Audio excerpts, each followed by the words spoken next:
ನನ್ನ ಡಾರ್ಲಿಂಗ್ ಬಗ್ಗೆ ಹೇಳ್ಬೇಕು. ನಮ್ಮ ಅಣ್ಣನ ಮಗ ಆಗಿರೋದ್ರಿಂದ ಆಮೇಲೆ ಪ್ರೀತಿನೂ ಜಾಸ್ತಿ, ಸಲಿಗೆನೂ ಜಾಸ್ತಿ ನಮಗೆ.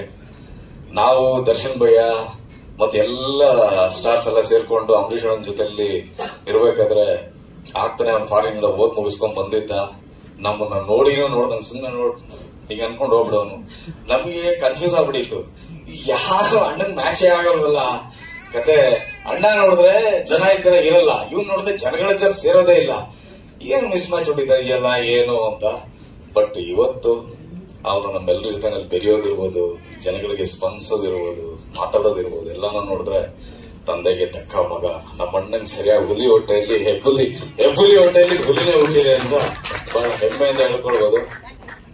ಅವನ ಕಣ್ಗಳು ನೋಡ್ತಾ ಇದ್ರೆ ನಮ್ಮ ಅಣ್ಣನೇ ಕಾಣಿಸ್ತಾರೆ, ಅವನ ಮಾತು ಕೇಳ್ತಾರೆ ನಮ್ಮ ಅಣ್ಣನೇ ಕೇಳಿಸ್ತಾರೆ ಅಂತ ಅದ್ಭುತವಾದ ವ್ಯಕ್ತಿತ್ವ.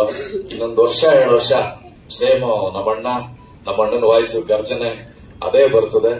ಬಹಳ ಪ್ರೀತಿಯಿಂದ ಈ ಒಂದು ಕಾರ್ಯಕ್ರಮಕ್ಕೆ ನಾನು ಕರೆದಾಗ ಎರಡನೇ ಮಾತೇ ಆಡ್ಲಿಲ್ಲ ಅವನು. ಭಜನ್ ಏನು ಅಂದ್ರೆ 31st ಹಿಂಗಿದೆ, ಹೊಸ ಹುಡುಗರು ಇಟ್ಕೊಂಡು ಸಿನಿಮಾ ಮಾಡಿದಾರೆ ತಬಲಾ ಮನೆಯವರು, ನಾನೊಂದು ಮುಖ್ಯ ಪಾತ್ರ ಮಾಡಿದ್ದೀನಿ, ಬರ್ಬೇಕಂತ. ಬರ್ತೀನಿ, ಆಯ್ತು. ಯಾವತ್ತು? ಬುಧವಾರ ಬೆಳಗ್ಗೆ. ಎಷ್ಟೊತ್ತಿಗೆ? ಒಂದು 6 ಗಂಟೆ. ಓಕೆ ಡನ್, ಬರ್ತೀನಿ ಅನ್ಬಿಟ್ಟು ಅದಾದ್ಮೇಲೆ ನೆಕ್ಸ್ಟ್ ಡೇ ಫೋನ್ ಎತ್ತಲಿಲ್ಲ. ಭಯ ಶುರುವಾಯ್ತು ನನಗೆ. ಮಾನವರೇನಿ ಪ್ರಶ್ನೆ, ಫೋನ್ ಎತ್ತಲ್ಲ ಅಂತ. So sweet darling. ಮತ್ತೆ ಅವನೇ ಫೋನ್ ಮಾಡಿಲ್ಲ, ನಾನು ಜಿಮ್ಮಲ್ಲಿದ್ದೆ ಅಂತ ಹೇಳಿ ಕರೆಕ್ಟ್ ಟೈಮ್ಗೆ ಬಂದು ಆಡಿಯೋ ಲಂಚ್ ಮಾಡ್ಕೊಟ್ಟಿದ್ಯಾ. Thank you so much. Love you.